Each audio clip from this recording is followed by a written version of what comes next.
Assalamualaikum warahmatullahi wabarakatuh. Halo semua, perkenalkan nama saya Lailiatul Fauzia.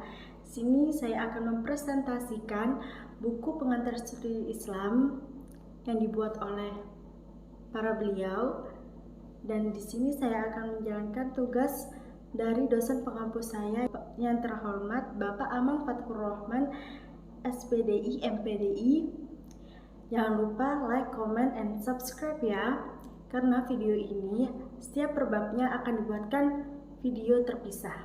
Tugas pengantar studi Islam. Bab 8. Studi komparatif atau perbandingan dalam Islamic Studies. Selanjutnya A. Esensi perbandingan dalam kajian Islam. Istilah perbandingan atau komparatif sering digunakan dalam berbagai konteks kehidupan, termasuk dalam berbagai domain studi. Studi perbandingan dalam konteks studi Islam memiliki objek kajian yang sangat beragam dan menarik. Metode ini dapat diterapkan untuk membandingkan berbagai aspek, mulai dari interpretasi hukum Islam atau fikih yang diusulkan oleh para ahli fikih atau fuqaha dari berbagai mazhab, sehingga pemahaman terhadap konsep teologis atau sosial dalam Islam. Studi perbandingan dalam konteks studi Islam memiliki objek kajian yang sangat beragam dan menarik. Fikih dalam konteks ini merupakan proses pengumpulan pendapat dari imam beserta dalil-dalilnya yang selanjutnya dibandingkan satu sama lain. Setelah itu dilakukan diskusi ilmiah untuk menentukan pendapat mana yang memiliki dasar dalil paling kuat dan sejalan dengan kaidah syariat. Pendapat inilah yang kemudian dianggap sebagai pendapat arjah yang memiliki kualitas unggul di antara opsi-opsi lainnya. Pendapat inilah yang kemudian dianggap sebagai pendapat arjah yang memiliki kualitas unggul di antara opsi-opsi lainnya. Kelahiran mazhab-mazhab hukum menandakan terbentuknya pandangan dan karakteristik yang unik, mengakibatkan timbulnya perbedaan pendapat dan keragaman imam-imam mazhab seperti Abu Hanifah, Imam Malik, Imam Syafi'i, Ahmad bin Hambal, dan sebagainya, masing-masing menghadirkan kerangka metodologi teori, produk hukum, serta kaidah-kaidah ijtihad sebagai dasar dalam menetapkan hukum. Dalam studi Islam, pendekatan perbandingan membawa manfaat yang substansial. Dengan mengaplikasikan metode perbandingan, kita dapat menyelidiki perbandingan pandangan para fuqaha, memeriksa studi-studi keagamaan, atau mengevaluasi isu-isu hukum Islam secara lebih mendalam. Tujuannya adalah untuk mengidentifikasi persamaan dan perbedaan yang mungkin muncul di antara mereka. Dengan fondasi perbandingan ini, metode tersebut dapat mengungkapkan relasi yang kompleks antara berbagai hab yang memberikan pemahaman yang lebih mendalam terkait hubungan antara pandangan yang beragam dalam konteks Islam. Selanjutnya B. Pendekatan komparatif dalam kajian Islam, suatu perspektif perbandingan. Pendekatan komparatif dalam studi Islam menjadi metode efektif untuk memahami ajaran Islam. Pendekatan komparatif dalam studi Islam menjadi metode efektif untuk memahami ajaran Islam, mengeksplorasi persamaan dan perbedaan dalam pandangan ijtihad atau ulama tentang hukum-hukum Islam. Tingkat signifikan studi komparatif semakin meningkat karena adanya fakta-fakta kajian yang belum dapat dijelaskan secara memadai. Tingkat signifikan studi komparatif semakin meningkat karena adanya fakta-fakta kajian yang belum dapat dijelaskan secara memadai. Tingkat signifikan studi komparatif semakin meningkat karena adanya fakta-fakta kajian yang belum dapat dijelaskan secara memadai. Penerapan pendekatan komparatif juga dapat diterapkan dalam studi sastra Islam, baik yang bersifat klasik maupun modern. Perbandingan antara sastra Persia sebelum dan sesudah Islam, sastra Persia dan Arab, serta analisis sastra religius dan sosial merupakan beberapa contoh kajian sastra yang memanfaatkan pendekatan komparatif. Selain itu, pendekatan komparatif memberikan kontribusi signifikan dalam bidang-bidang kajian Islam seperti hukum, pendidikan, dan politik. Penggunaan metode perbandingan dalam kajian hukum memberikan pemahaman yang mendalam tentang hukum Islam. Begitu juga dalam kajian pendidikan dan politik.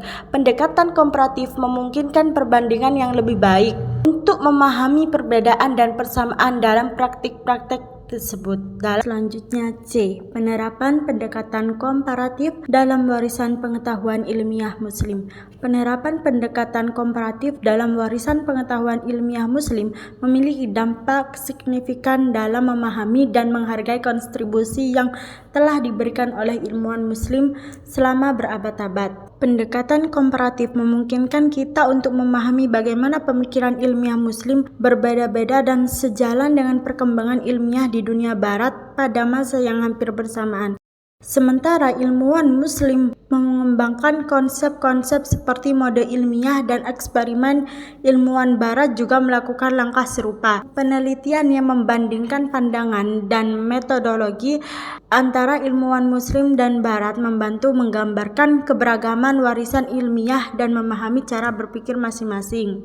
Pendekatan komparatif juga memainkan peran penting dalam memahami warisan ilmiah di bidang yang pertama, di bidang matematika. Khwarizmi diakui sebagai bapak aljabar dan memberikan sumbangan penting dalam pengembangan sistem angka. Al-Khwarizmi diakui sebagai bapak aljabar yang memberikan sumbangan penting dalam pengembangan sistem angka yang digunakan secara luas hari ini. Yang kedua, kedokteran. Karya Ibnu Sina atau Avicenna dalam kitab Al-Qanun fi al-Tibb atau buku hukum dalam kedokteran menjadi rujukan utama di seluruh Eropa dan Timur Tengah selama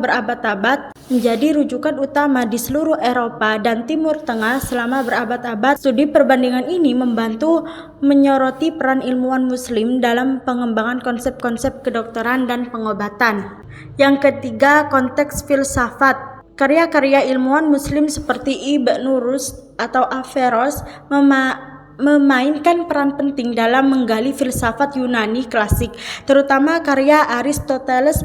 Pemahaman mendalam terhadap pandangan filsafat Muslim dan perbandingannya dengan pemikiran Barat telah menghasilkan pemahaman yang lebih kaya tentang evolusi pemikiran filsafat global. Yang keempat, agama. Penerapan pendekatan komparatif dalam memahami warisan pengetahuan ilmiah Muslim menggambarkan kontribusi signifikan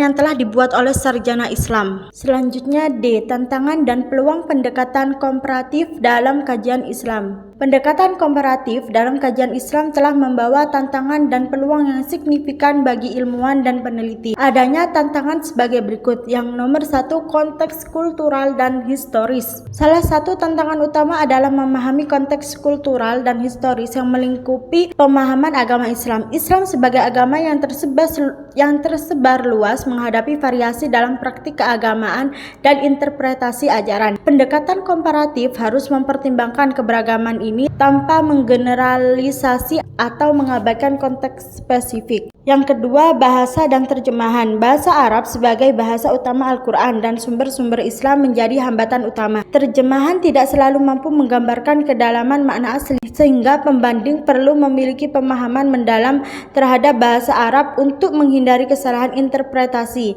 Yang ketiga, ketidaknetralan pembandingan. Kesulitan mempertahankan ketidaknetralan pembandingan juga merupakan tantangan. Pembandingan seringkali membawa pemahaman, keyakinan, atau perspektif tertentu yang dapat mempengaruhi hasil penelitian. Ini memerlukan kesadaran dan upaya untuk objektif dan adil dalam melakukan perbandingan. Yang keempat, pengukuran variabel. Menentukan variabel yang akan diukur dan perbandingan dapat menjadi kompleks. Misalnya, bagaimana mengukur tingkat ortodoksi keagamaan atau membandingkan pengalaman ajaran Islam dalam masyarakat yang berbeda dapat menimbulkan kesulitan metodologis. Ada juga peluang sebagai berikut. Yang pertama, pemahaman yang lebih mendalam. Pendekatan komparatif memberikan peluang untuk pemahaman yang lebih mendalam tentang ajaran Islam. Dengan demikian, interpretasi dan praktik di berbagai konteks pemahaman tentang esensi agama dapat diperkaya dan diperdalam. Yang kedua, dialog antar budaya. Salah satu peluang terbesar adalah meningkatkan dialog antar budaya. Pendekatan komparatif memungkinkan pertukaran ide dan